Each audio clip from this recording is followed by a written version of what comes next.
Okay, just waiting for everyone to turn up. There we go.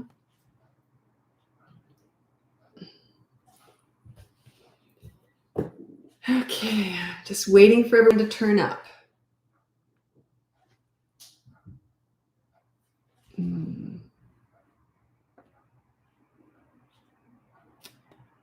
Haven't got anyone yet. I know YouTube saves these lives, and all you see when I first start is just me sitting here waiting for everyone to turn up. I'm not going to start talking until I've got people in the room here. So, hello. I've got a couple of people turning up.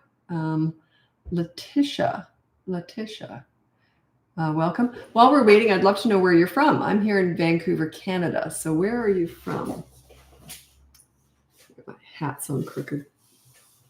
I never used to wear hats, and now I wear hats all the time because I wear them at the gym. So I just wear them all day. Okay, so where are you from? I'm here in Vancouver, Canada. Where are you from? Very cold right now. We often don't get snow here. Like we can go a whole year with no snow. But we usually get a week, maybe a week of snow. And then we got slush for a few weeks after that before rain takes it away. But yeah, I'm sure some places already have snow. Letitia, you're from Chicago. Never been there. Don't know if I'll ever get to Chicago. I don't travel much, so. Okay, Lily Robbins and Allison from Kingston. Where's Kingston? Asia from Victoria. So we're kind of neighbors. I'm in Vancouver.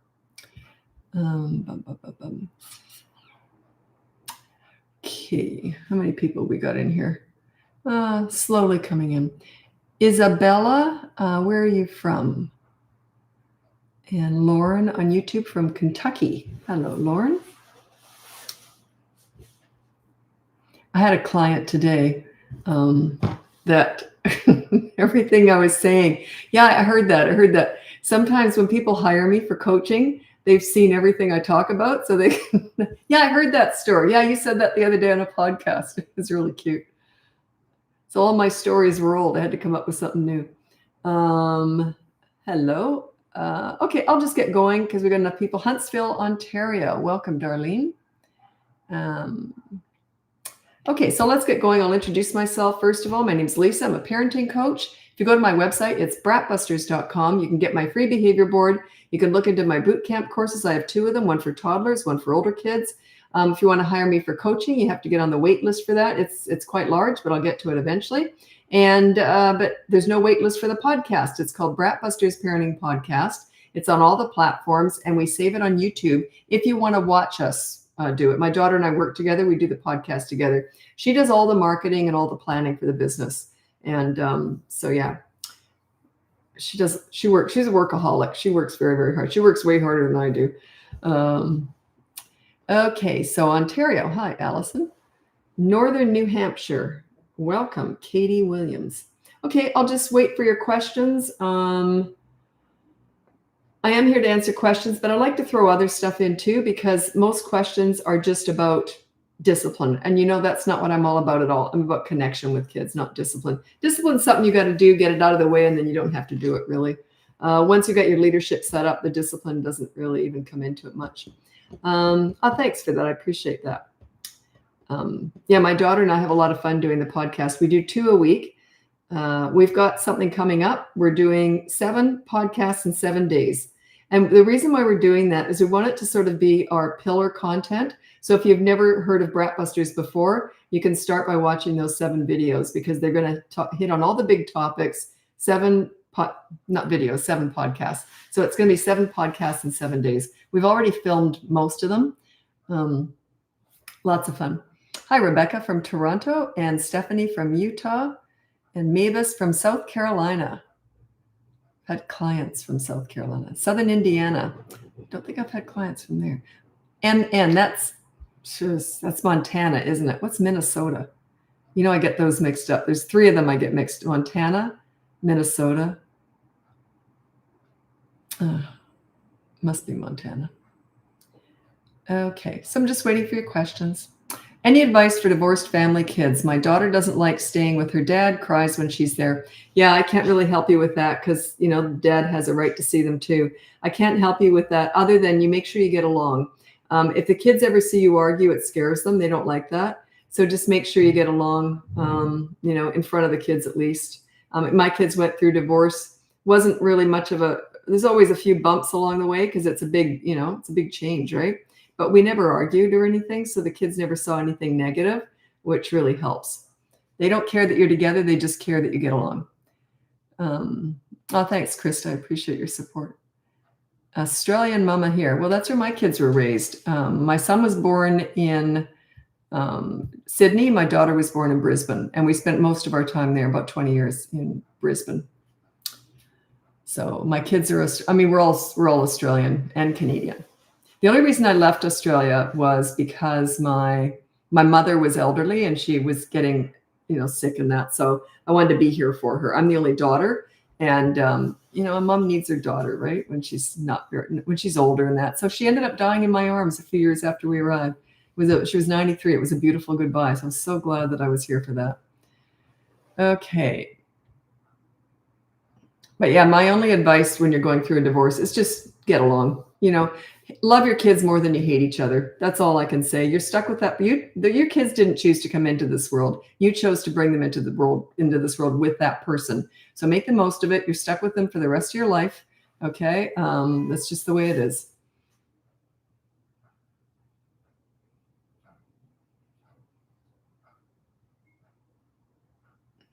So Tony, you said, I've been applying your insights. What a pleasant surprise. What, that I'm doing a live?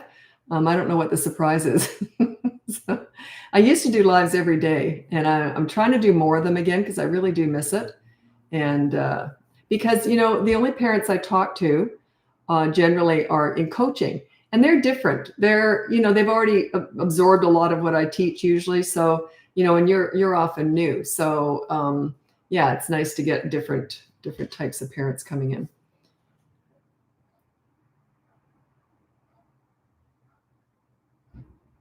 How do I handle a 4-year-old that's suddenly being disrespectful? She's in the mind phase. I'm not sure how to connect with her in that moment. Well, you probably don't connect in that moment. If she's in the mind phase, there's not a direct question there, but she's just exercising her leadership, I'm saying. Like if she's saying mine all the time, that's usually a 2-year-old thing. I don't know why she's just started saying that now. Usually at 3, they get easier. When you're a leader, 3 is a fork in the road. When they turn 3 years old, they have the ability to stop and think and assess what kind of parent you are. And if you're a leader, they get easier. If you're not a leader, they get harder. So, or they can just be easygoing kids overall. But yeah, I'm suggesting work on your leadership skills, and she won't be doing that. So it's all about you. It's never the kid. Everyone wants to fix their kids. It's not the kids, it's you. They will follow a leader. I've never been able to not get respect with kids and teenagers that I've worked with. And I always worked with the ones with, that were challenging, right? So yeah, it's always you. So work on yourself. It's all I teach here is leadership. Yeah, the training wheels with all this is my free behavior board. Check that out at BratBusters.com. And it's just gets you started. I'll read my top. God, I hate these tips, but anyway, my 3 top leadership qualities. I don't like these. I think because I've got 30 of them. I hate narrowing it down to just 3, but it kind of encompasses it. These are my top 3 leadership qualities. Number 1, you stay calm during the storms. That's when you're disciplining or they're getting out of control. You stay calm. It's just like a business transaction when you're disciplining. There's no emotions. Number 2, be crazy during the rainbows. When everything's great, you can be crazy, run around the house with underpants on your head, chasing the kids. You want to be crazy sometimes. Their love language is fun. And number 3 is become a great listener as they get older, especially. You listen to understand and show empathy. You don't listen to gather information to lecture with, or they will shut you out. So become a great listener. Those are my top 3 leadership qualities. And if you want to see a video that sort of encompasses what I teach, it's the pool story. If you Google BratBusters pool story, I've got tons of videos on it. I just can't tell it again. I think I'd soil myself. I've told it so many times I'd self-destruct at this point. I can't hear myself when I say it anymore. My daughter made me say it in a podcast we did a couple of weeks ago. I thought I was going to croak. When you've told a story thousands of times, it's a good story, but I can't tell it again. Okay. How do you deal with back talking? Okay, that's not him, that's you. You set yourself up as a leader. They don't talk back to a leader. Everyone wants to fix their kids. I don't do that. I fix and teach parents here. That your kids between the ages of 3 and 12, all their behavior is just a product of your parenting. Has nothing to do with them, okay? They're doing what you've taught them to do, basically. So if he's back talking, you just haven't got respect yet. Work on your leadership skills. That's all I'm teaching here. Go to my website. There's more information on there, okay? Or you can listen to the podcast. The podcast goes into a lot of detail. So it's called BratBusters Parenting Podcast, and we do 2 a week, and it goes into a lot of detail. And actually, we've got our big seven podcasts in 7 days coming up soon. It's all of our sort of pillar or base information. If you've never heard of BratBusters before or anything, it's going to have all the sort of the big topics on there. It kind of explains it. That's why we're doing it. My daughter does all that. She plans all that out. So she just tells me what to do, and I usually do it. Blue Mountains in Australia. Okay, well, we lived out in, my ex-husband was born in Katoomba, and we lived out at Emu Plains for about 6 months. And so, yeah, I know the Blue Mountains very well.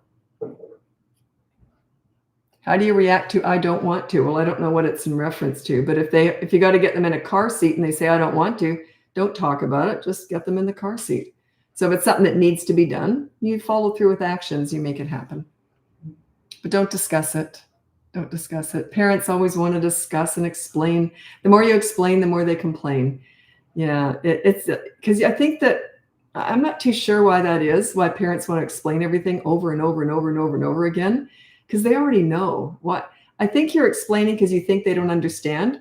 But they understand. It's not a lack of understanding that makes them do the wrong thing. It's just they don't respect you. It's a lack of impulse control. So yeah, it has nothing to do with understanding. Past the age of like 2, they usually know right from wrong. They can just sense it. North Carolina. Hello, Ivory. I don't think I've ever met anyone with that name, Ivory. That's pretty. Okay, this is from Maddie. You said, I want to become a leader, but it feels like it will be impossible. I have tried a few things you've talked about and they work, but I'm terrible at being consistent. How can I work on that? Narrow it down 1 step at a time. Pick 1 battle per week. That's why I've got it. All my course, my 3 to 12-year-old course is paced out over 5 weeks. It's the first 3 weeks of behavior boards. You pick 1 battle in week 1, then week 2, you pick another battle. So 1 behavior that you want to fix. So then you've got 2. Week 3, you've got a 3rd behavior board. Then after that, you go into other things. You don't do more behavior boards. But yeah, just pick 1 thing to battle per week. Okay, that's how you start. And I want to make it very clear that a lot of people think that you have to be a leader in your personal life to be a good parent leader. I'm not a leader in my personal life at all. In my inner circle, I'm a follower. I don't want to make any decisions. I don't want to even know what to wear. Tell me what to wear, where to go, what time to be there, order for me in a restaurant. I hate making decisions in my personal life. So I'm very drawn to leaders, people who like organizing things. By the way, a leader is very different from a bossy person. A leader does what's best for everybody. A bossy person does what's best for them and nobody else. Big difference, okay? So yeah, I'm very drawn to leaders in my personal life because I don't want to lead. So you don't have to be a leader in your personal life to be a good leader. But I'm very much a leader with kids because I love kids and I love providing what they need, and they need leadership. They're very drawn to it. It's what makes them, it increases their self-esteem. They like themselves the most under a leader, and then it makes them more fun to be around. Casper, Wyoming. I think I've actually heard of that before. Okay, so I got to scroll ahead to make sure you're still here when I answer because I got a lot of people coming in and out. When I do a podcast, I only usually get maybe 100 or podcasts. When I do a live, I'll get maybe 100 people in, but then I'll look at the stats and there's been like 2,000 or 3,000 in. People come and go. So that's why I've got to keep scrolling.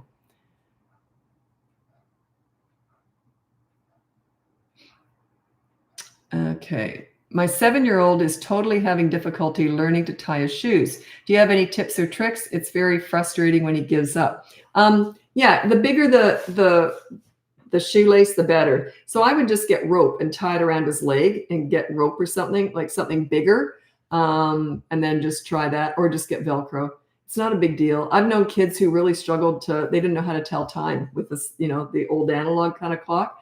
So some kids just struggle more with things that, seem easy, but yeah, to them it's not. It has nothing to do with their intelligence or anything. They just struggle with certain things. What age do you try and remove the comfort stuffy? Well, I had a doll. I can't say what I named her because it's politically incorrect, but she came like that in the box. That was what she was called. It was this little doll, and I had that thing till I was 30 years old. It was made out of like this soft rubbery thing, and it shriveled up. I cried my eyes out when I had to toss her into the wheelie bin. No, it was in a dumpster in my apartment building. I wrapped her up in this little, like a mummy kind of thing, and then I threw her in the dumpster. I cried. See, I was 30, so I don't know what to tell you about comfort things. I was 30.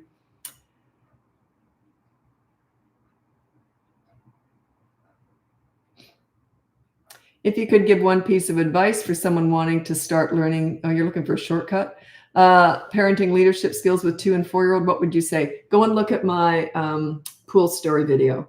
It just explains the mentality behind leadership. I deal with bad behavior, but I focus on the good kid. My goal is always that kids like themselves when they're with me. Okay. But I don't let anything go. You got to let stuff go when you're learning how to do this, but I'm level 10 with this because I invented all this stuff. So you got to let stuff go when you're learning, but I wouldn't. I deal with everything. I address every bad behavior, but it's fast. I get it over and done with. And then I focus on the good kid. So yeah, look up the pool story. You can just Google BratBusters pool story. It'll pop up. I can't tell that story again. I've told it too many times.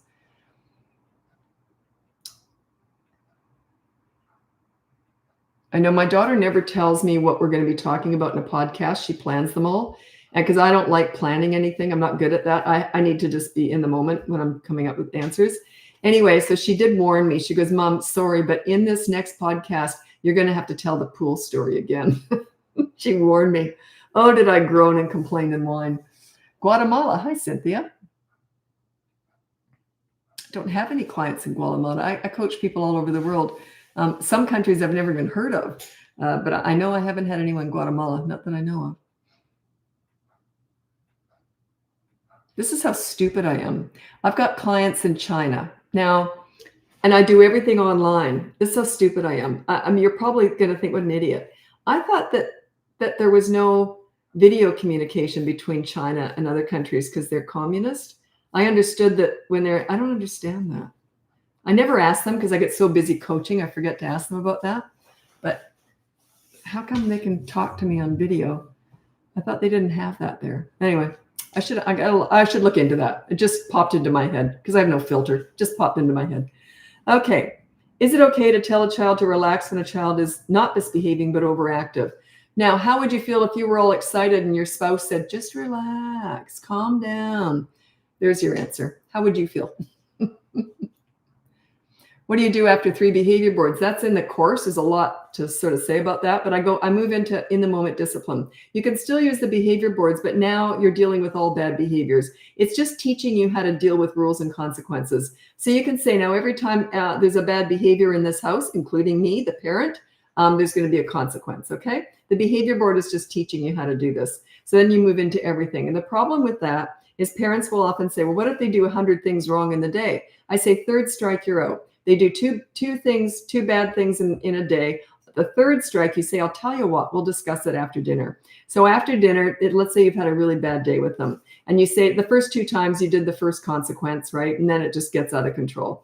So after dinner, you say, remember earlier I said, we'll discuss this after dinner. So you did a few things wrong, or, today it was just kind of a rough day. So we're going to go straight to the negative deprivation consequence. Check out the free behavior board. It's at BratBusters.com. It explains how you do all that. But yeah, if you have a really bad day, you bundle everything up and go straight to the big consequence, not the first one. There's always 2 consequences for the kids. First one's easier, second one is not. So yeah. But yeah, you just deal with everything. The behavior board is just like, I would never use a behavior board. There's no freaking way I want a kid looking at a board. I want them looking right at me. But when you're learning how to do this, you use the board as leverage. Also, when I'm coaching people, I always say to them, give me a lot of power, give the board a lot of power. And with older kids, say, and we paid a lot of money for this, so it's going to happen. What you're doing is you're taking some of the onus off of you. This is in coaching. So even if you're not working with me in coaching, you say, look, we got this behavior board. It's a sign that it's not really all you, it's something else. And they tend to have, if they don't have a lot of respect for you now, you want to give them some respect to that board. Or if you're working with me to me, or with the money. By the way, all kids who are older always say, whenever they say, and it costs a lot of money with coaching, and then the kids always say how much. They want to know right away. So, what age do you start the behavior board? 3, and not before. It could maybe be a couple of weeks before, but really not. All 3-year-olds can do it, or they're a little bit sort of on the cusp, but under that, they're just too young. Okay, to elaborate on the removal of the stuffy, she takes it everywhere and cries if it's not close to her. Well, I don't know how old she is and is the stuffy really huge. What you can do is take a picture of it, and she can take the picture with her, or you can maybe cut a little bit of the fur off and put it in a locket and give her that. I don't know. There's lots of different ideas, or there's other methods that we can use too. That would almost be coaching, because I'd need to know how long has she had it, how big is it, what does she do if it's gone, how do you see what I'm saying? So yeah, I need to have a lot more questions with that one. And I was 30 years old when I threw my stuffy away, or not my stuffy, but my little doll. But I didn't carry it everywhere with me before I threw it away. And I didn't sleep with it. It was just in the cupboard. It had the most foul name. I can't even say it. I can't believe that it was on the box too. Because I asked my mom about that years later. I said, was that horrible name on the box? I'm just going to tell you, it was a little black doll. And I fell in love with it. I chose it. And the name of it was just horrible. This is back in 1960. So, wow, you can just guess.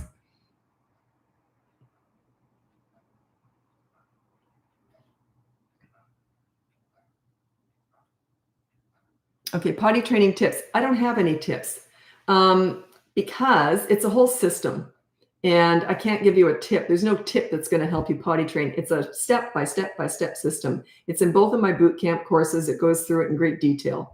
It's a whole system. I trained my son. And the doll. It was pretty bad.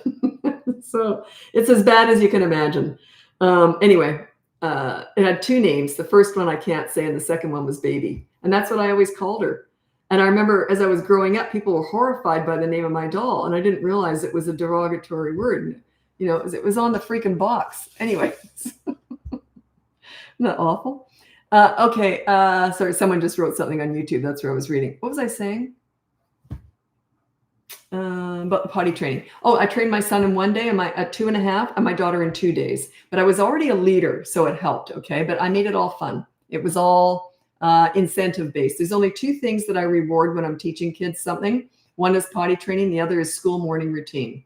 It's the only 2 things that I use a reward system with: school morning routine and potty training. Nothing else.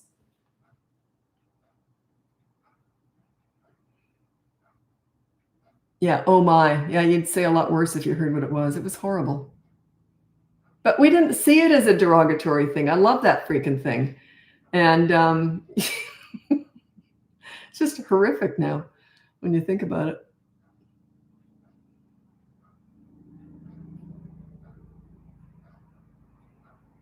Wish I'd kept it, actually. I do have a picture of it. I should pull that out. I just love that thing.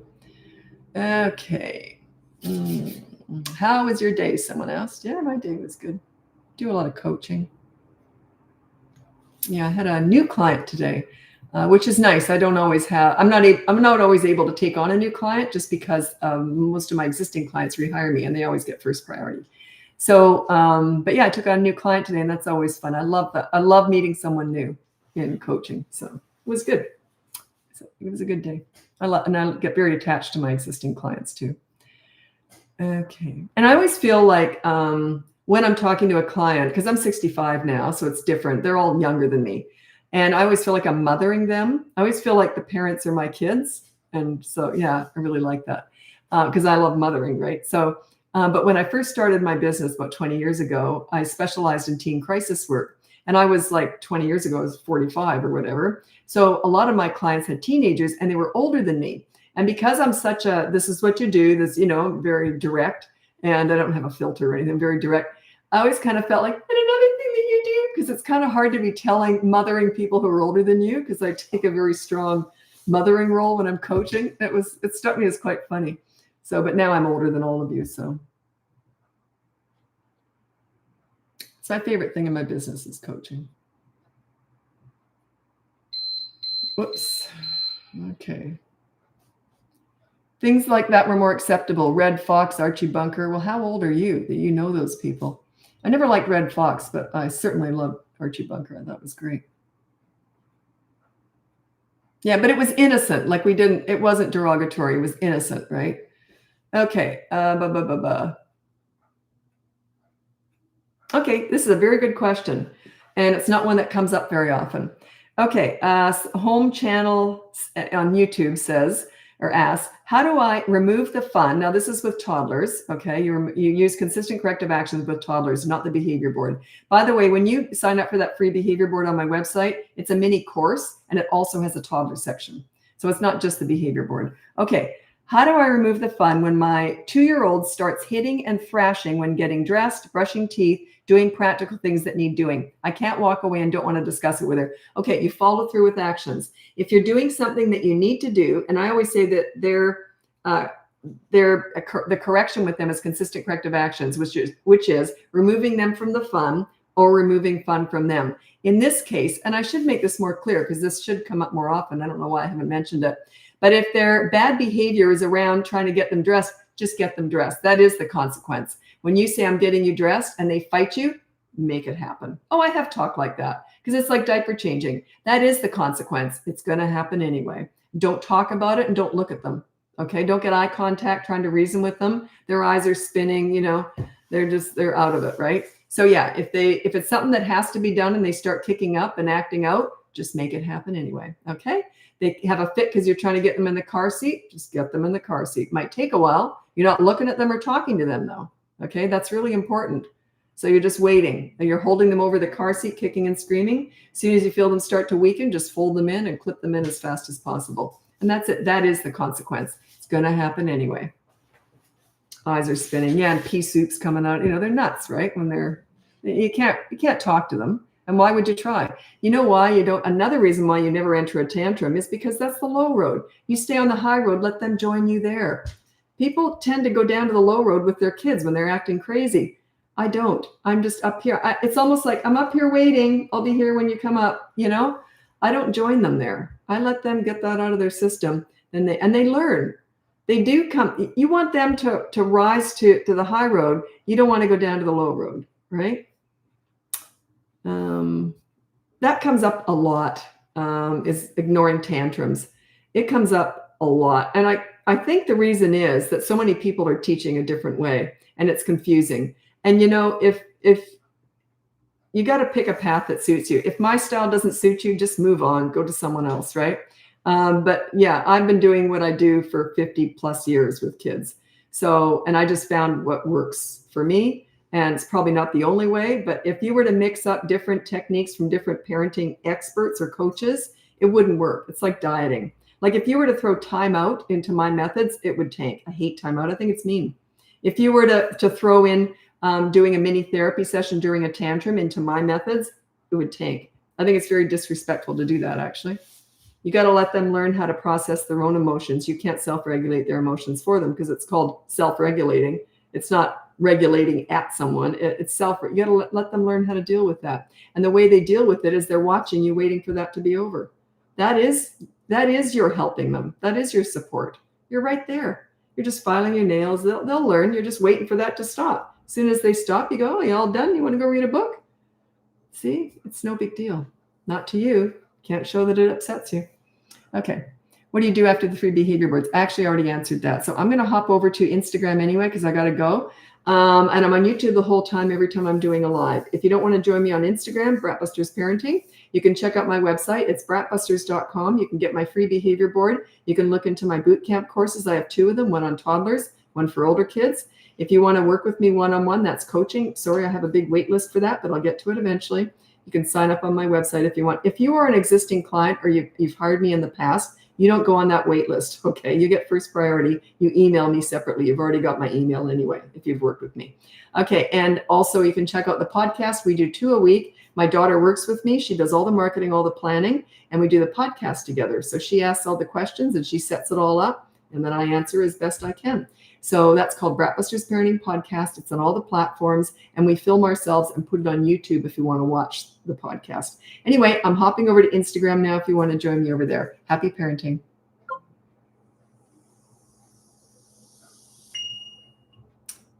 Okay, sorry, YouTube. It's always this button pushing I know I complain about it all the time, but so many buttons. And they keep changing how you do it too. Sometimes it's for the better, but usually it's more buttons. Okay, there we go. I'm on, and I'm just going to wait for people to turn up. It's usually pretty quick on Instagram.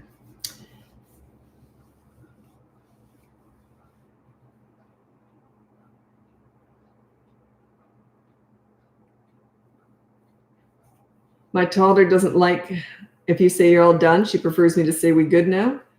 Done and good, yeah. Whatever. If that's what they want. Yeah, that's the small stuff.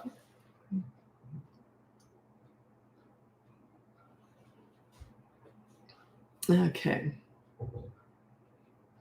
I had such a good day today because I had a new client, and I don't get a lot of opportunities to get new clients, just because existing clients keep rehiring me. So I love getting a new client, someone new problems, new challenges. I love it.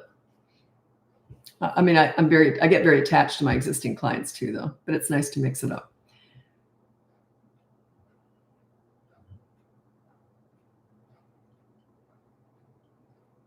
Okay. Did I introduce myself? No, I didn't. Sorry. Anyway, okay. Welcome to my live. My name's Lisa. I'm a parenting coach. If you go on my website, it's BratBusters.com. You can get my free behavior board. You can look into my boot camp courses. I have one for toddlers, one for older kids. If you want to work with me coaching, that would be private, and you have to sign up on my newsletter. No, you don't. You sign up for my wait list. It's all on my website. I've got a big wait list for it right now, but I'll get to it eventually. I got no wait list for the podcast, though. You can listen to that anytime you want. We do 2 a week, and it's called BratBusters Parenting Podcast. My daughter and I do it together because we work together, and it's on all the platforms, and we save it on YouTube if you want to watch us do the podcast. Anyway, and all my lives are saved on YouTube, by the way. So that's it. That's my introduction. Again, I say that so often, I can't hear myself anymore. I sometimes wonder, am I saying the right thing? Okay. How to get a 3-year-old to clean. She absolutely refuses. Don't always have time to make it super fun. Oh, you don't want to make cleaning chores fun or a game. That's absolutely not what you want to do, because you're trying to make everything fun. That's the pleaser parent. I want to make everything fun so that when they're adult, they'll never want to pay for rent or taxes, because that's not fun. But life is not always fun. You want to teach them. You got to do what you need to do so that you can do what you want to do. My kids learned at a very young age. I remember they were like 2, and they'd say, "Oh, snack or something." I'd say, "Sure, as soon as you put your toys away." And they'd run and put their toys away, then they'd get a snack. You see, so they learned. They didn't like doing it, but there's nothing wrong with teaching them that they got to do stuff that isn't fun. So yeah, just put down on the behavior board, let's say a chore. You have to make your bed every morning. If you don't, there's a consequence, something like that. It doesn't have to be perfect. Just quickly make your bed every morning. So there's nothing wrong with that. You don't want to make everything fun for kids. That's a huge mistake. Huge mistake. Because then they're not going to want to do anything that isn't fun. You're going to raise self-entitled snowflakes with mental health issues because they won't do anything that isn't fun. Oh, I don't want to pay taxes. That's not fun. You see where I'm going with that? That's not reality. Life's full of not fun stuff. I remember when my kids were 15, I made them go out and get part-time jobs. They wanted to. But anyway, so I was praying they'd both have to scrub a public toilet. It wasn't their jobs, but the janitor wasn't around that day. Someone got sick or something, and they both had to. I was thrilled. Life's messy, that you got to learn to be a hard worker and do the tough stuff. I would much rather my kids have to do the tough stuff once in a while than protect them from that, because then they're not going to be able to cope with anything. Okay, I've preached enough about that. Okay, it's just I'm very opinionated about that. Don't roll out the red carpet for your kids and try and make everything easy. Don't allow your kids to get participation awards. It's a bunch of crap. Participation awards. In other words, you get an award for doing nothing. That's the kind of pleaser parent stuff that came in about 30, 40 years ago. Disaster. I remember the first time I saw that. The pleaser parent style came out with participation awards. I thought it was a joke when I first heard it. And it wasn't. Anyway, I wrote an article. I used to have a column in the Province, the Province is a big newspaper here in Vancouver when newspapers were big. Anyway, I had an advice column for parents. So I wrote an article on this, and I got hated. People weren't ready to hear what I was saying because the pleaser parent style, they had everyone in a vice grip. because it sounds so lovely. Discuss all their big feelings whenever they're doing, it's garbage. Anyway, so it's not that you never discuss their big feelings, but it was always done inappropriately, wrong timing and everything. So anyway, what had happened was there was an article that had come out from California. I'm pretty sure it was California. And it was a mom was suing the school because their child didn't get an award for a participation award for sports day. And you know the kicker? That kid never even went that day. They stayed home because they didn't want to go. So they didn't even turn up. Not only did they not participate in sports day, they weren't even there. And the mother sued the school and she won. Wow. That was before the word woke came in. Talk about pathetic. Anyway, I wrote a column on that and how stupid it was. And everyone hated me for it because they were all they all thought that was, oh, she should have got an award. That's what I was up against when I first started my business. What a nightmare.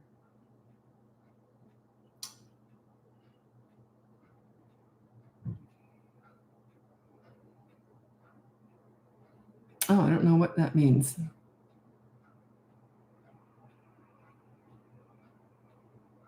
Oh, this hasn't come up for a while. Used to get a lot of questions on this. This is from Champagne. How to help a 14-month-old who always throws their plate on the floor but still seems hungry. Just feed them. Don't let them have the plate if they're going to throw it. So you hand feed them. They probably won't like that, but if they're still hungry, hand feed them. And if they do throw something on the floor, if you're allowing that to happen because you know they're a chucker, and if you allow that to happen, then you just say no, and then you hand feed them after that. So just give them little amounts so that when they do chuck something on the floor, it's not the whole meal. But yeah, hand feed them. If they're hungry, they'll eat. There's a few more things there, but that's a quick answer. I have a 10-month-old. When do I start discipline? You can start around 10 months old. You can start teaching them right from wrong. Like if they bite your finger, you can say no, but you're not disciplining. You're just saying no, and then you redirect their attention. Okay. So they bite you say no, and then you go, oh, look at the teddy bear over here. You redirect them. There's no disciplining at that age. You don't start really disciplining until they're about 16 months old. I consider a toddler 16 to 35 months. Up until then, you're just teaching them right from wrong and using diversion and redirection. But it's not direct redirection necessarily as they get into the 13, 14, 15 months. It's more indirect redirection. What I mean by that is, like, let's say they're doing something naughty. You say no, but then you go and do something fun, like with their toys, and hope they come over and join you. You don't necessarily even say over here, because that's it's sort of almost a reward, but you just go over and start doing something fun. Hopefully they'll wander over and join you. Seems a bit confusing. In my head, it made sense.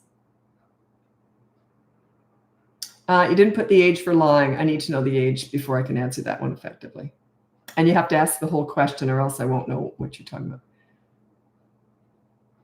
Okay, good question. This comes up a lot. Brianne, when my 3-year-old son has already received his negative consequence, how do you address the other bad behavior that follows since you don't have any more leverage? You just say, well, that's why you've got 24-hour media blackout. Yeah, and just say that a couple times and just say, well, that's why you've got blackout, or whatever the consequence is. So you just remind him, there's nothing you can do. Your hands are tied in that 24 hours. That's why you don't do it for 48 or 72 hours, because you don't want your hands tied for 2 or 3 days. Plus, it loses its effectiveness and just gets mean after that.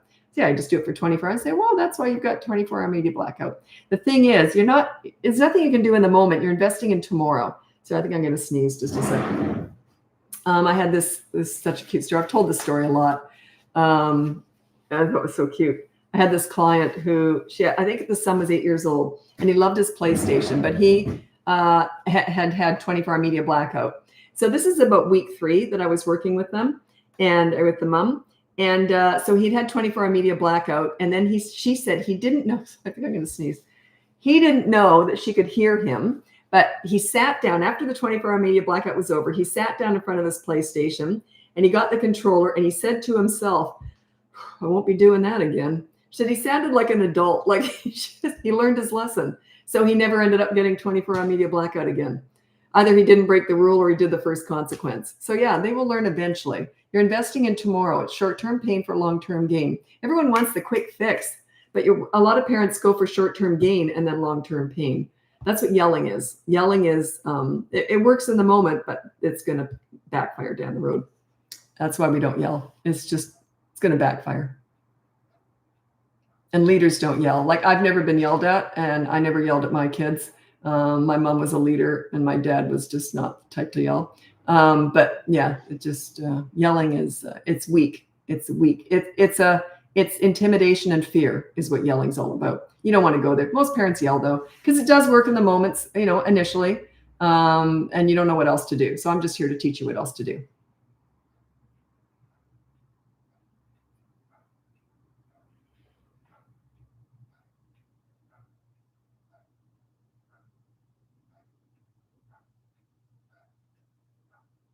You didn't put an age down. I need an age. Yeah. Sorry, I'm just reading some comments. If there's no age, unless it's really obvious what it is, some things I can answer without an age, but a lot I can't because there's different methods for different ages. Can a 24-hour media blackout be restarted if the bad behavior continues after the consequence? No, you go back to the first consequence. Once it's over, parents just want to come in hard and hard and hard, thinking it's going to fix. You start out slow. Here's your rule. Oh, you broke it. Okay, here's your first consequence. You can sweep the floor. Okay, that's easier. And then you go to the second one. Okay, 24-hour media blackout. You got to start from square one again. Here's your rule. Oh, you broke it. You see, you keep starting over. Don't keep doing the hard one all the time, over and over. Find another 24 hours. Find another 24 hours. You look out of control and you're not following the board. If they act out, as soon as the 24-hour media blackout's over and they break that rule again, you go right back to that first consequence, not the 24-hour media blackout one. I wish, I've been doing this for over 50 years. I got a sneeze coming. Oh, I've been doing this for over 50 years and I've been teaching it for about 20. And it's actually really easy. Everything I teach is really easy to do if you can eliminate your own emotions when you're disciplining. That is the biggest challenge, is eliminating your emotions when you're disciplining. I would say in coaching, that is my number one challenge with clients. That's why they'll often hire me time and time again. And it's all to support them, trying to get them to overcome their own childhood trauma, the parents, or, dealing with marital problems. They're not on the same page. It's not teaching them these same methods over and over and over again. It's all the psychological stuff and help and supporting them through the emotions. If you can put your emotions aside when you're disciplining and treat it like a business transaction, and then be fun and engaging and bonding and connecting with your kids the rest of the time, not 24/7, but if you can do that, this is easy. It's your own control over your own emotions when you're disciplining. By far is the biggest challenge. The most consistent challenge. It's not the biggest problem. The trauma work is crisis work and all that stuff that I do. But you know what I mean? The norm is the emotions, parents' emotions. How do I stay calm when my kids are driving me nuts? How do I stay calm and be a leader when my husband is undermining me? How do I stay calm when my parents yelled at me? It just comes out. I just yell at the kids all the time. That's what parents are going through. And I always feel for them too, and they get really upset. They say, why can't I do this? And I say, well, I'm asking you to change your personality. So if your personality is reactive to stuff like that, and it's hard to change, it just is. But once you start to see the results, it gets easier. Like it gets easy fast too. Once a client turns a corner, a parent, once you turn a corner with this, it snowballs. It gets so much easier. It's like anything. You go, wow, I can do this. Wow, this works. Okay, what techniques do you recommend to stay calm? I don't know. That's the challenge. Everyone's different. Everyone's different. Do you know what I do that relaxes me? I find it meditative. I love cleaning. You find something that helps you. I love cleaning. I hate cooking. God, nothing will upset me more than having to cook something. Ugh, I hate cooking. But I love cleaning. So find something that relaxes you and just go into your meditative state whenever you can to relax you. You can do meditation whenever, but the only thing I can say to help you is that it does work once you start mastering this, and it gets easier and easier. I have had so many clients over the years that have really struggled with this. They're really highly reactive, have bad tempers. And once they start seeing results, they go, wow, this is easy. This is after sometimes I'll work with them for months or years. And then when they finally turn that corner, they go, wow, this is easy. All I have to do is put those emotions in my back pocket. That's the hard part, though.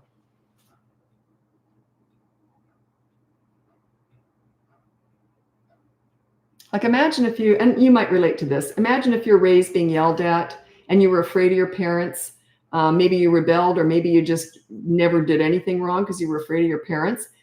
You haven't got a great base for this leadership. Like I had, my mom was a leader. And so I had a good base. Plus I was born to do this. I just was. I knew when I was little, I was going to mother. I was mothering everything from the time I was a toddler. So, but if you've had parents who yelled at you, were very reactive, very judgmental, they showed a lot of disappointment at you, they gave you a lot of lectures, that was your base for parenting. So you got a lot to overcome, but you can do this. You're not your parents, okay? And they loved you. They did the best they knew how. No one's ever handed a baby in the hospital and says, I'm going to mess you up. They did the best they could, the best they knew how, right? So don't be mad at them for it. They tried. They did their best. They just didn't have the skills, right? But you can. You're not your parents.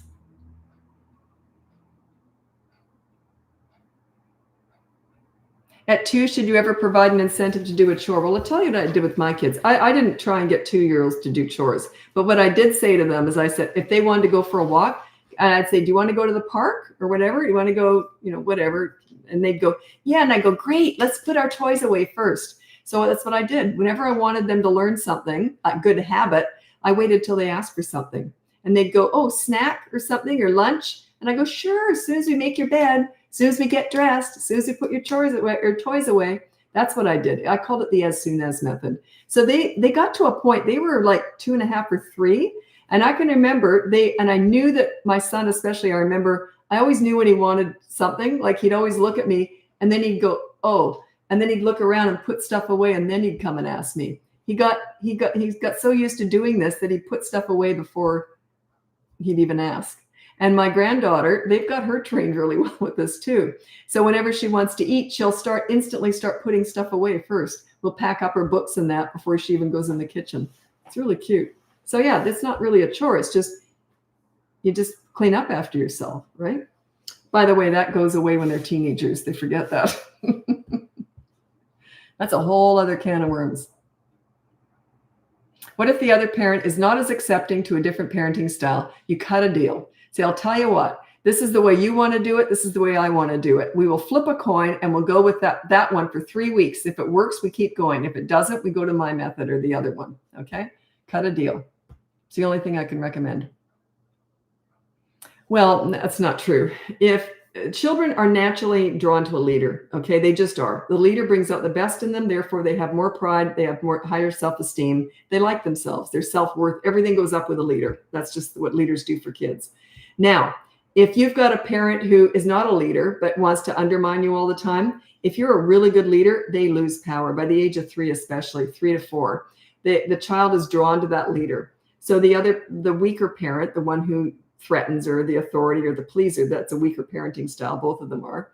They will by far they'll be knocked away pretty quick. The kids are going to be drawn to you. If you're a really strong leader, you're really goofy and you're playing with them. Their love language is fun and play. And you're really good at that. And plus you're really good at correcting them when needed.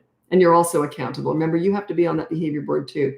Leaders lead by example, not by lecturing. Authorities used to lead by lecturing, not by example.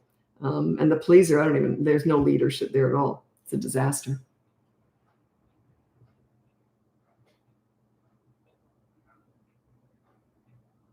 Okay, if you get the free behavior board, there will be additional tips on how to do consequences. You just take away something that they use every day that they love, or you can invent leverage, okay? I won't go into that too much now. But yeah, the behavior board has a lot in there. It's a mini course and it's free. So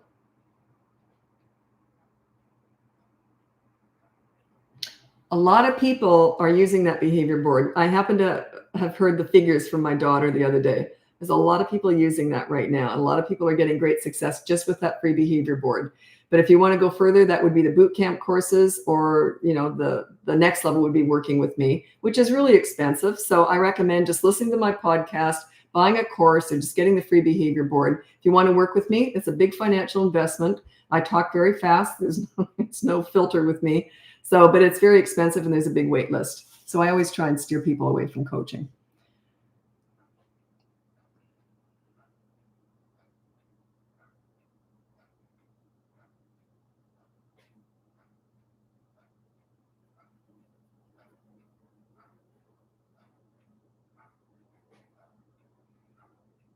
How do we get the behavior board? Go on my website. It's called BratBusters.com, and it's at the very top. There's a black, like a line across the top, and there's a blue little box that says Get Access. I think I never look at my website. My daughter does all that, but I did look at it a couple of weeks ago just so I could tell people where to go. So yeah, it's BratBusters.com. Yeah, and it says free behavior board plus toddler basics, and it says Get Access, the blue box. Click on that. You have to join my newsletter to get it, because legally we're not allowed. Legally, when you're in business, you're not allowed to get an email and send something out without you have to say, give permission. It's an extra step. That's why it's a legal thing. 15-month-old throws himself down and throws a tantrum already. Yeah, they can start at any 6 months old. How do I approach since he is so young? Just let him have his tantrum. You're just standing nearby waiting for it to finish. If he's going to headbang on the floor or something, then you pick him up and have him facing away from you, and you hold the back of his head so he can't headbutt, kick, or bite you or hurt himself. You protect him from hurting himself. But yeah, just let him do that. That's okay. The sooner you let them process that anger, a tantrum is not big emotions or big feelings. A tantrum is a loss of emotional control, not getting what they want. That's all. But and it's only over their wants that we're dealing with it this way. You always meet their needs. So if he's having a tantrum because he's sick, cold, hungry, or tired, put him to bed, feed him. You see what I'm saying? You meet their needs. But if it's just because he didn't get his own way, then you ignore it. You just let him have his tantrum, let him get it out. And as soon as he's done, oh, y'all done? Okay, let's go read a book. You always ignore that crazy. They let them process it. Wish I could wrap that up quicker. But anyway, what I mean by that is I wish there was a quick sentence I could say to explain all that. But yeah, it's, there's a lot of talk about you have to, and the only reason I know this is clients tell me that you're supposed to help them self-regulate. A tantrum, that's garbage. It's absolute crap.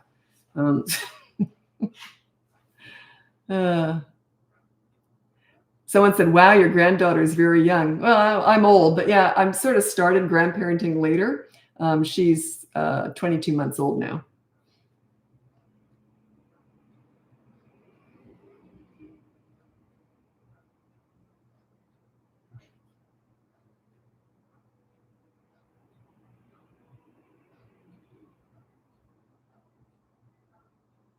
No, I didn't start parenting till I was like 30. So, which is more common now. But back then I was an older mom.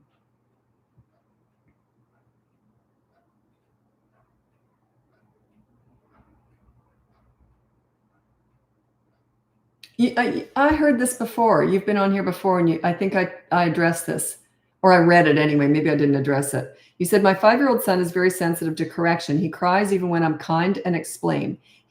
Well, you talk too much, okay? You're encouraging the self-pity because he's playing on your emotions. He's constantly saying, I'm sorry, Mom, I'm so sorry. I never yell or anything. Isn't it weird? No, you're talking about it too much. That's why. Yeah.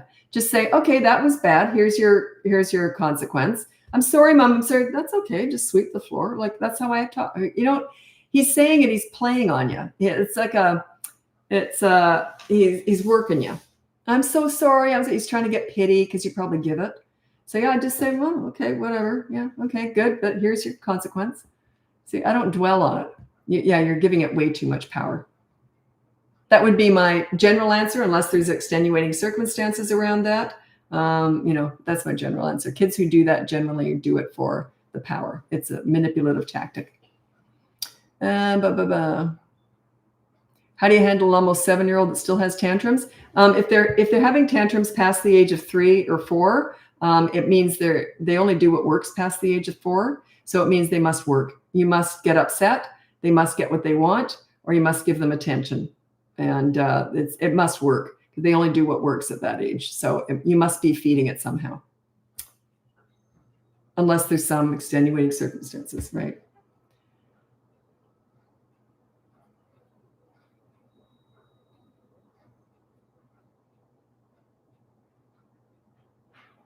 Yeah, this one's tough.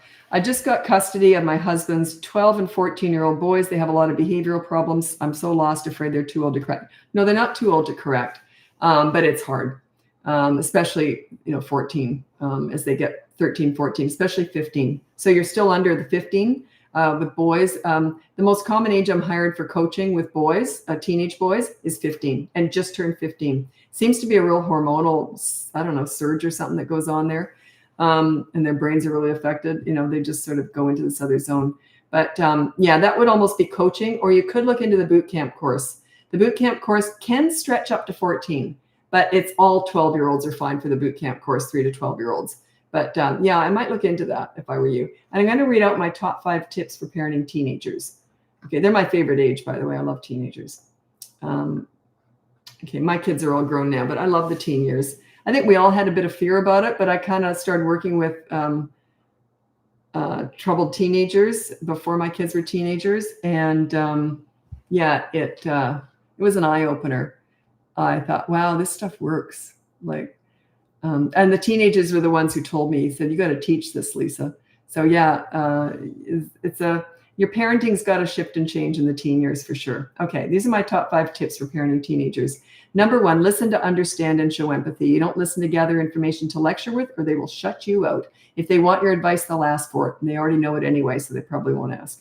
Number 2, negotiate as much as possible with teenagers. You say, hey, I want your dirty clothes in the hamper from now on. What do you want from me? Reciprocity, mutual respect. It'll get you a lot farther than a lot of other stuff. Number 3, don't sweat the small stuff with teenagers. If they do something stupid and it's not a big deal, I would say, gee, that was stupid. Do you want to hear what I did when I was your age? Or do you want to hear what I did yesterday? In other words, it's okay to make mistakes. We all do.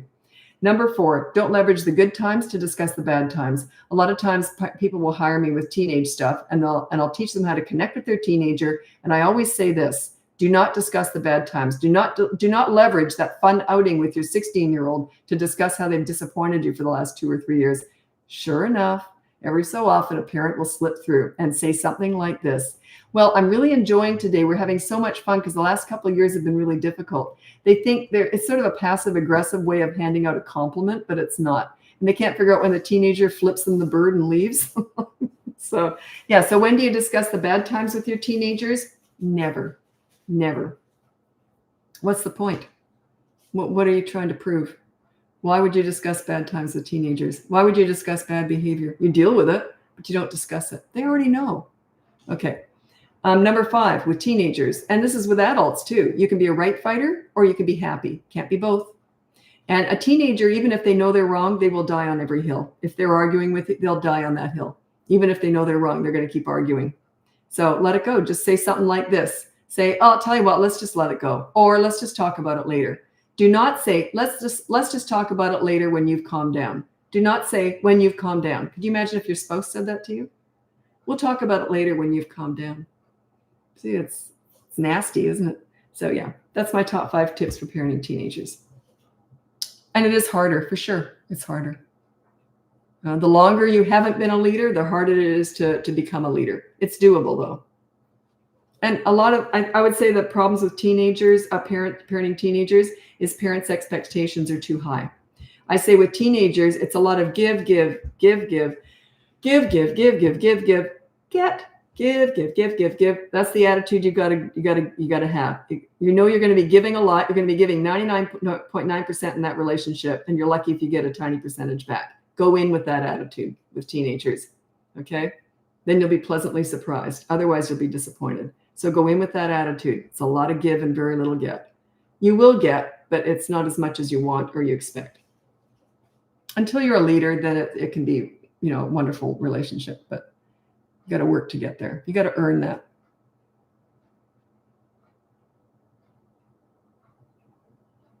So many parallels between teenagers and preschoolers. Well, a preschooler is 3 and 4. I wouldn't put those together. 3-year-old, once they know you're a leader, they calm right down. It's easy. I would say toddlers and teenagers, yes. It's a lot of lack of impulse control. It's the most challenging ages are toddler and teenager. Toddler is 16 to 35 months. So I would compare those two in that they're probably the biggest parenting challenges. Toddler is my least favorite age, only because of a danger factor. Every time I went out with a toddler, and I got my granddaughter now, you can't take your eye off them for a second. I'm always terrified someone's going to snatch her or She's going to get hit by a car. It's the danger stuff. You're always watching them like a hawk. So that's but I like them when they're home. They're great, but taking them out, I always find it's a lot of work. And teenagers are my favorite age by far. But I kind of knew what I was doing going in. So if you're not ready to adjust your parenting style for teenagers, it's going to be harder. Oh, this is sweet. I would have loved you as a troubled teen. That's why you're my favorite coach. Honestly, that's really sweet. I loved working with teenagers, and the way I did it, I go into it more in coaching because it's a lot of sort of, I don't know, it's just more heavy stuff. But my goal is always that they like themselves when they're with me. That's always my goal. I want to treat them like I really like them, which I don't always feel initially, believe me. But I always treat them with respect, and I treat them like I like them, like they're good people. And you end up getting that back. But it's work. It's initially really difficult. You got to get through some real hurdles because they're going to test you, right? This is when I was working with kids. But yeah. And I remember one of the nicest things anyone ever said to me was one of those teenagers said to me, "I didn't like myself until I met you, Lisa." That was one of the nicest things I ever heard, because that's my goal. I always want them to like themselves when they're with me. So if you think about that, that's powerful. I just got a message from my son. He's 36 today. Wow.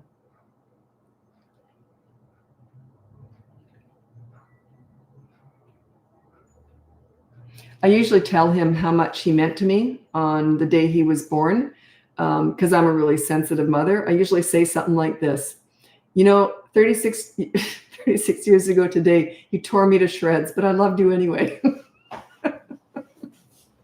So I'm so loving.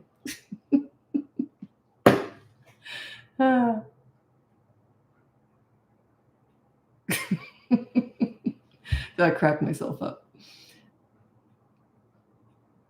Okay, oops, my timer's just about to go. I got to move over to TikTok now, and I'm on YouTube the whole time whenever I'm doing a live, which is where all my lives are saved. Anyway, if you want to join me on TikTok, it's BratBusters Parenting. If not, you can check out my website. It's BratBusters.com. Cracking myself up still. It's BratBusters.com. You can get my free behavior board. You can look into my boot camp courses. I have one for toddlers, one for older kids. If you want to work with me one-on-one, that would be coaching. I've got a big wait list. But you can get on that. I'll get to it eventually if you want to work with me.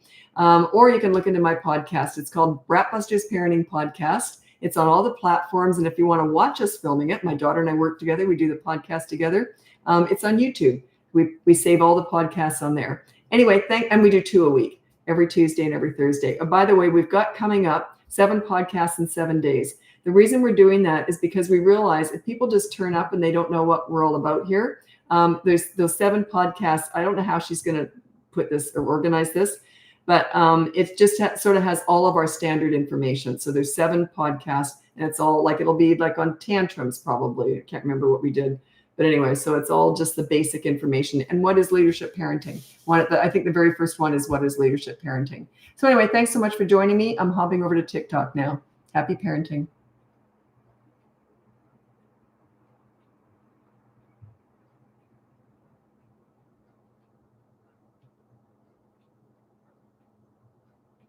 I didn't really think that the skinny epidemic. What the heck? Strats. Sorry. TikTok keeps changing how was getting that bad, and they keep throwing ads in. They surprise me with them. Okay, just a sec. Live. And there we go. How did you come up with the name BratBusters? I found when I mentioned you to some moms, they are off put by the name. The 2 reasons is the teenagers I was working with, they're the ones who told me, they said, you got to teach this stuff, Lisa, because they said you're always busting brats. So that was their idea. Then I realized, I won't tell the whole story, but I realized that everyone who hated the name, were not people I wanted to work with anyway. Like if you can't see the humor in that, we're never going to get along anyway. So I'm not politically correct. I have no filter. So yeah, I realized that was a really good name because it suits me, because I just think it's funny. And the teenagers came up with that. You're always busting brats.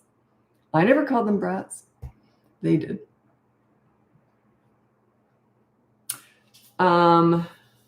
Okay. What you teach is for the parents more. So, well, of course it's for the parents. I teach parenting. I don't teach kidding or teenagering or toddlering. Yeah, it's all about parenting. You lead, they will follow, your kids' behavior between the ages of 3 and 12 years old is 100% a direct result of your parenting. So if they're acting out, you got to look in the mirror and think, what am I missing here? What am I doing wrong? So yeah, that's your biggest influence years, 3 to 12. Toddlers are just kind of nuts because they're forming, and teenagers are sort of spreading their wings a bit more.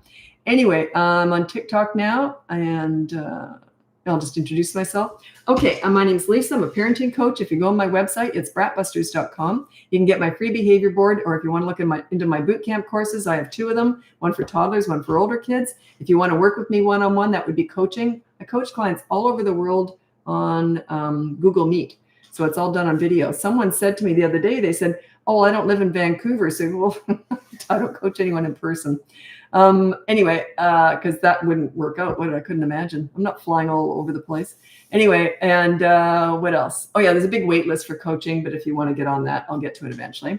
And the podcast, it's called BratBusters Parenting Podcast. We do them every Tuesday and Thursday, and we've got a big 7-day series coming up. 7 podcasts in 7 days. It's all the basics in BratBusters. So if you've never seen me before and you want to know what BratBusters is all about, those 7 videos, it's coming up. I don't know when my daughter does all that. It's coming up soon. We're filming them now. And anyway, and all of our podcasts are filmed. You can see it too, like on YouTube if you want to watch it. My daughter and I work together and we do the podcast together. She organizes all that and I just do what she tells me. She does all the marketing, all the planning for the business. She's a workaholic. I'm not. She is. It's hard to keep up to her.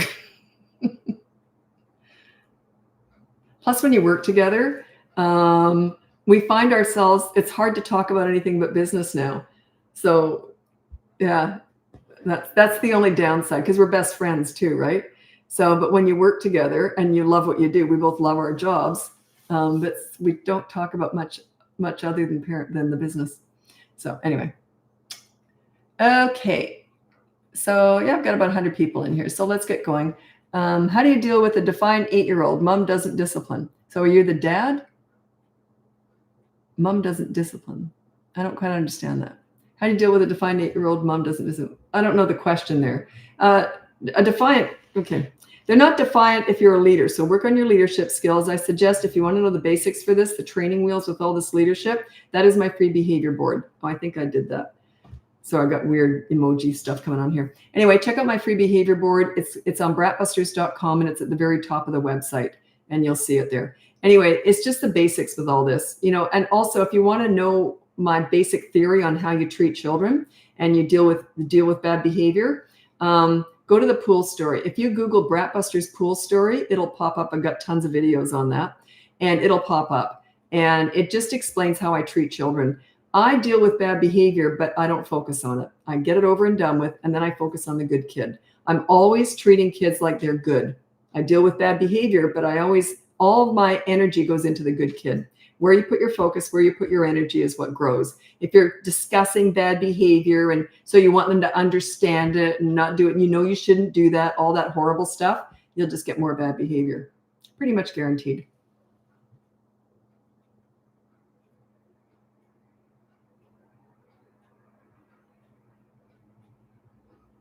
How do I discipline my nonverbal 3-year-old? Well, I don't know if they have cognitive delays because a lot of kids aren't verbal, but they have no cognitive delays. But if they have cognitive delays, I can't say that again. I'll get tongue-tied.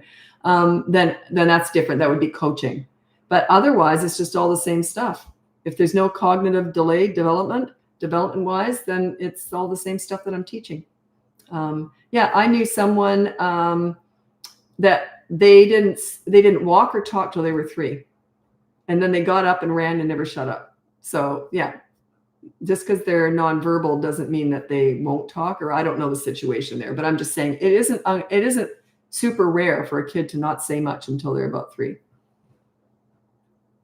And then I've worked with all sorts of situations, and I'm not a medical, I have no qualifications, right? I'm just a parenting coach. I just have experience because I'm old and I've been doing this forever. But anyway, one thing that has come up a few times, but I'm not too sure about it. It's called selective mutism. It's like they'll only talk at home, but not at school. They literally can't talk at school. It's like they're tongue-tied. And I don't quite know what that is. I've looked into it, but I'm still not too sure about that. So I don't deal with all that stuff. They need therapy for all that stuff. And, if they have speech delays and all that. But I teach the parent-child relationship. So I've dealt with all sorts of situations, but I don't have any qualifications to deal with that sort of thing. But yeah, I still can talk about the parent-child relationship, right? Yeah, it's an interesting one, selective mutism. I should look that up again.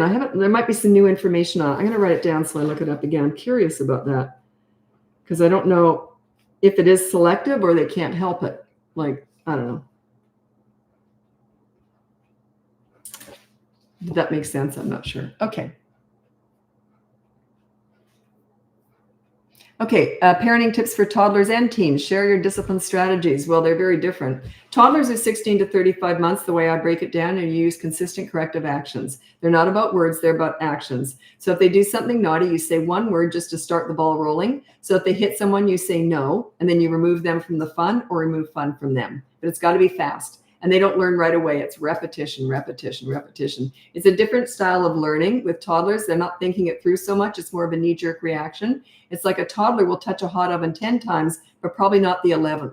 There's not a lot of thought that goes into that. It's just more like muscle memory or something.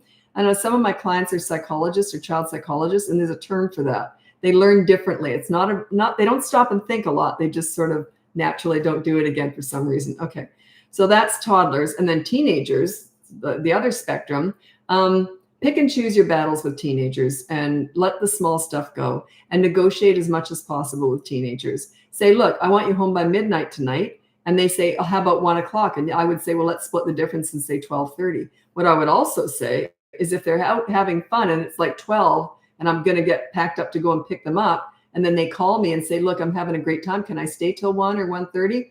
I would say, sure. You see? You got to give a lot of respect to teenagers. Give them more wing space because they got to start spreading their wings, right? Yeah. Okay. And a lot of negotiations. Like I said, with even like I don't have curfews. I negotiate each time they're going out. And if they're having a great time, I let them stay out later. If they're having a lousy time, I pick them up early.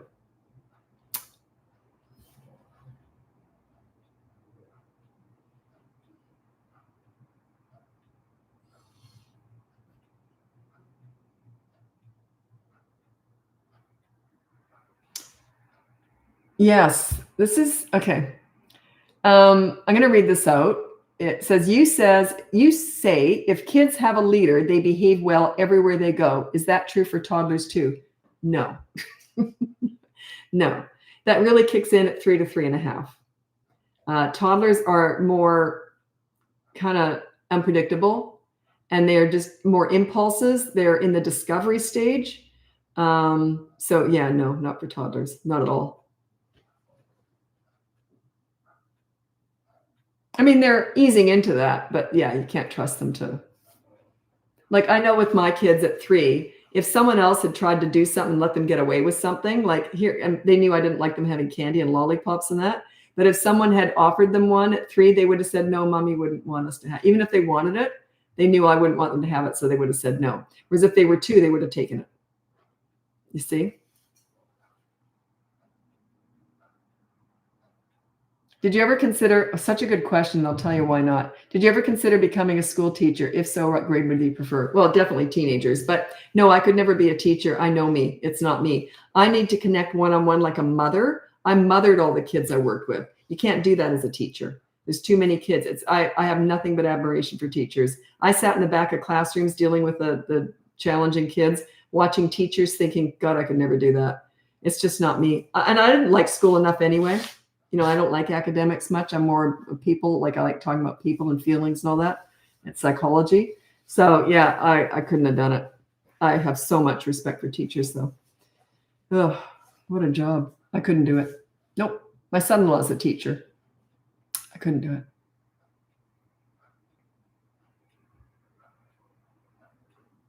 How to deal with swearing. So I would put on the behavior board, if they're 3 and above, I would put no bad words. Or no swearing, whatever, or no swearing and no name calling usually.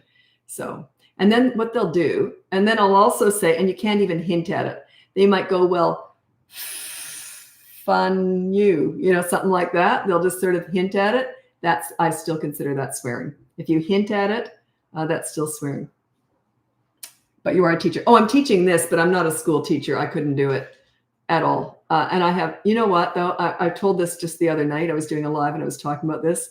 And I remember because teachers forgot I was there. I was there every day in different classes and different age groups and that. So I just loved mentoring kids, right? It was all volunteer, just free. So teachers would forget I'm there because I'm up the back of the class. They just hand me the kid that was the most disruptive that day, right? So, or the one struggling or something. So anyway, I'd be up the back and they'd forget I'm there. Every so often a teacher would do something inappropriate, like they'd lose their crap, they might throw something and they get mad. And then they'd remember I was there and they'd look at me like this, like guilty. And I would always go like this. Oop, didn't see a thing. Nope, didn't see a thing. I thought, I don't blame them. I think I would have thrown my desk across the room half the time. I'm not set up for handling a whole class. I just couldn't do it. But yeah, I thought those poor teachers, oh my God.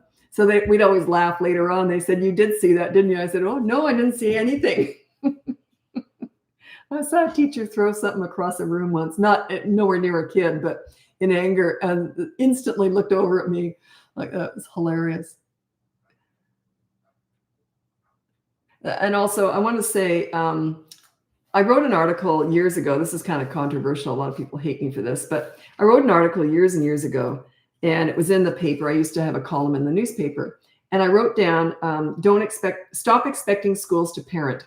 Well, I got emails and calls all over the United States because it went down there too, or it was shared. It was shared, and this is like 20 years ago, and from principals, and they said it was because what I'd said was, it's your job to send nice kids to school. Don't expect schools to teach your kids social skills and manners. And it's your job to send nice kids to school. So poor teachers, they were going through it, right? Because the pleaser parent style came in, which is a total disaster. Kids were out of control. And then the parents were defending their kids. Oh, you don't look at my child the wrong way, my precious angel. It was a total disaster. Teachers were quitting right, left, and center. Well, these principals said they were putting that article up in the staff room. They could never put it out where the parents would see it or they'd have a fit. But it would stop expecting schools to parent.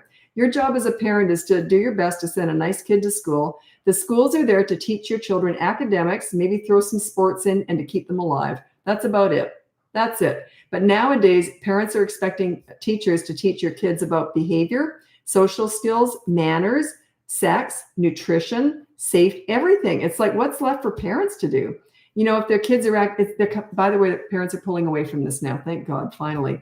But this was for years. I saw that happening, and teachers were quitting right, left, and center because they just couldn't handle the kids, and the parents weren't willing to discipline the kids at home. So the class was totally out of control, and the teachers can't get the curriculum going, right? So it's really difficult time for teachers.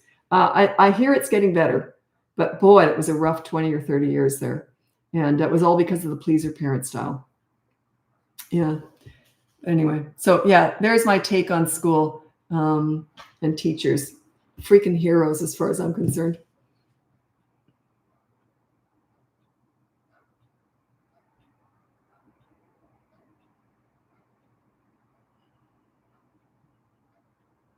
Early educator here, it's not any better. Okay.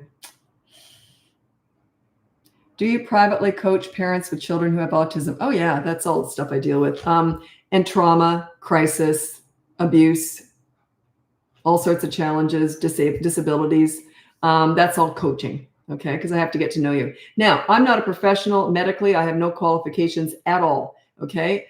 But what I do is my focus is as a parenting coach, I focus on the parent-child relationship. So if you have children with autism or special needs in any way, they need to be getting the appropriate care, like with therapy or tutors or whatever elsewhere. I'm just about the parent-child relationship. That's all.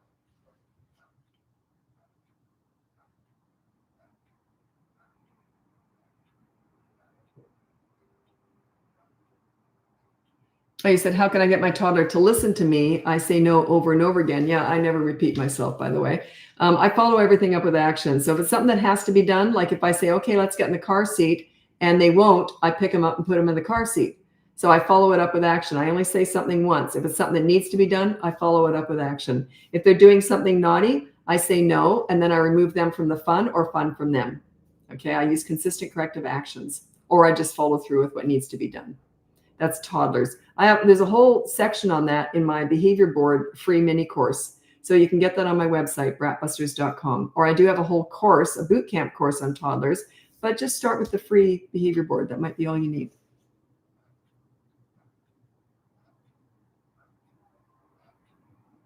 Okay, I like this question, and it's sort of a gray area, and I'll tell you why. Do I need to baby-proof my home like the kitchen and cabinets, or can I teach my toddler not to mess? Okay, I'm going to read out my top 5 tips for parenting toddlers, and then I'll discuss it.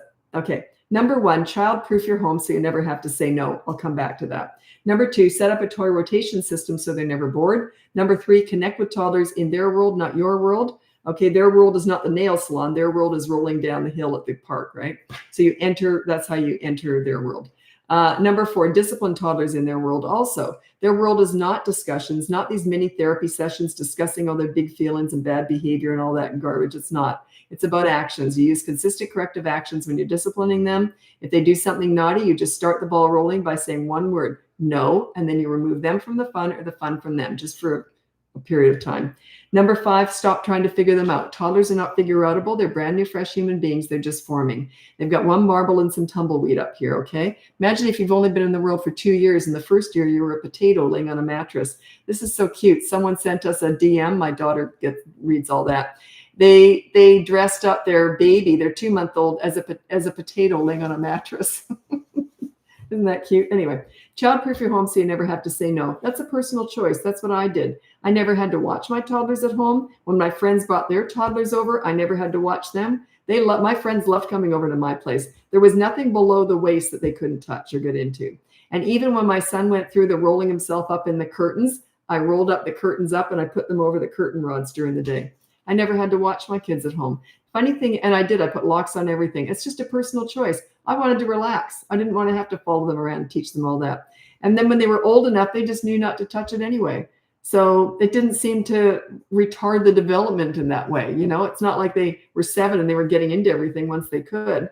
They just never got into it, so they didn't get used to it. Funny thing is that the people who were trying to teach their kids not to get into stuff, when they were old enough that all the childproof locks came off, they were still more precocious anyway. Whereas my kids never were because they weren't used to getting into things. So it's a personal choice. That's just my recommendation. So it's a gray area. You can choose to do that or not. I just didn't. I like to make my life easier so I can relax and enjoy my toddlers. And that's what I did. I thought, no, there's enough battles with toddlers, trying to change them when they're rolling and don't want to be changed. I thought, why on earth would I worry about them getting into cupboards? I just thought, why borrow trouble? But that was just my own personal view. Take it or leave it.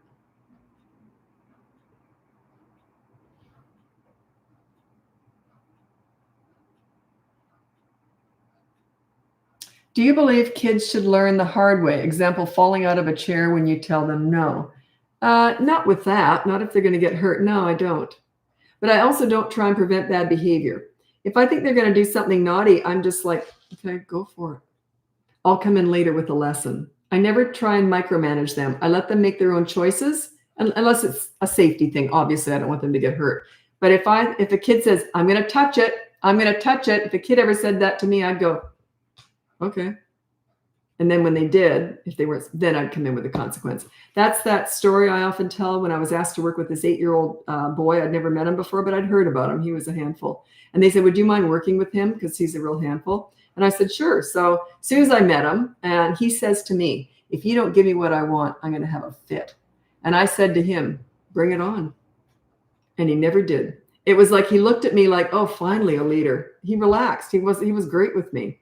He was like, oh, she knows what she's doing. Yeah, I never try and prevent bad behavior. That's their job, not mine. Okay, I come in with the lesson afterwards. So yeah, if the kid ever threatens anything like that, I'm like, sure, go for it. It's all this micromanaging. What you're after is obedient soldiers. I don't want that. I want kids who make good choices. I don't want obedient soldiers. I don't want to have to tell kids what to do all the time. I have zero memory of ever telling my kids to get ready for school, do their homework, go to bed. They just knew the rule. They knew if they didn't do that, because that's the routine, then there'd be a consequence. No anger or anything, just a consequence. So they made good choices, right?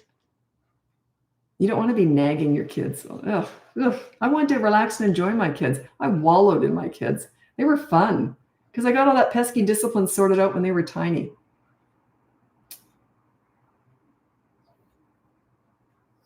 Okay, good question. I have 8 children. Do you think it's a bad idea to let the family weigh in on what the behavior would be for each person on the behavior board? Yeah, I think that's a great idea.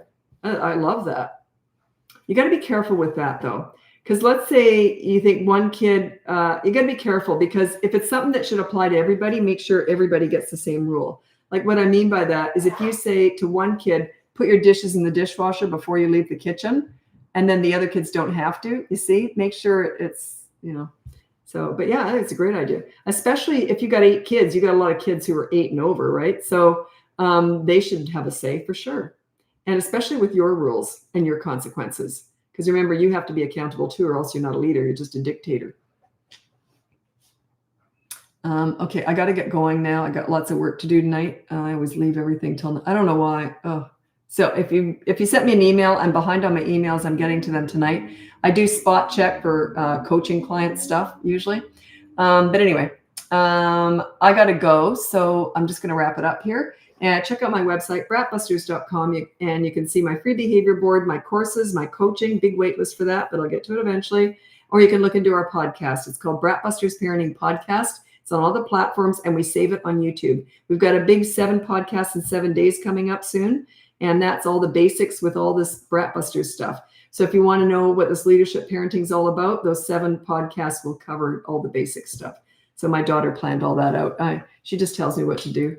So she's in charge of all that stuff. Anyway, thanks so much for watching. I'll be back again soon. I used to do lives every single day. I'm trying to get back into doing them at least 3 or 4 times a week. So because I did them every single day for about 2 years, and I miss it. I just don't have as much time anymore.